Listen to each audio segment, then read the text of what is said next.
sobě pracovat.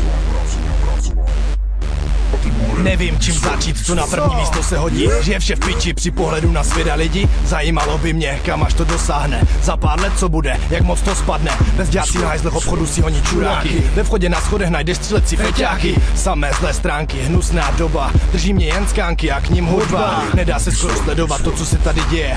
Trhá to očí pohled na ty trosky bez naděje. Když se zamyslím, v čem mé děti vyrostou. Jestli je chci, nevím, asi žádné nebudou. Nestojím o to, abych potkal syna při odchodu z lesa. Na houbách na stavu či dokonce sfukaného stecha. I když nemám kam spěchat, nechtěl bych si něco takového vychovat. Je třeba něco udělat s tím.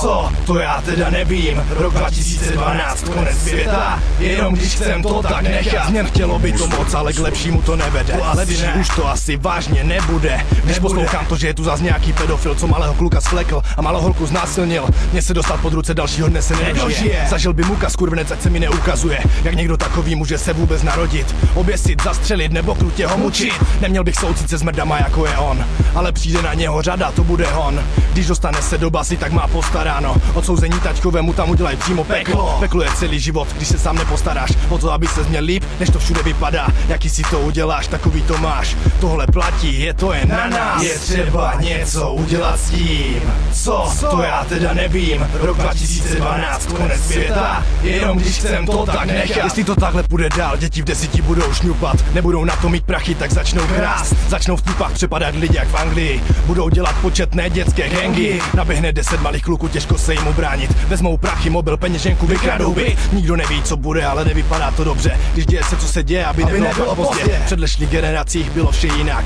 a v těch budoucích bude toho ještě víc zas. Možná budu rád, když se toho ani nedožiju. Možná se pletu a budeme se mít jako ve snu. Je třeba něco udělat s tím.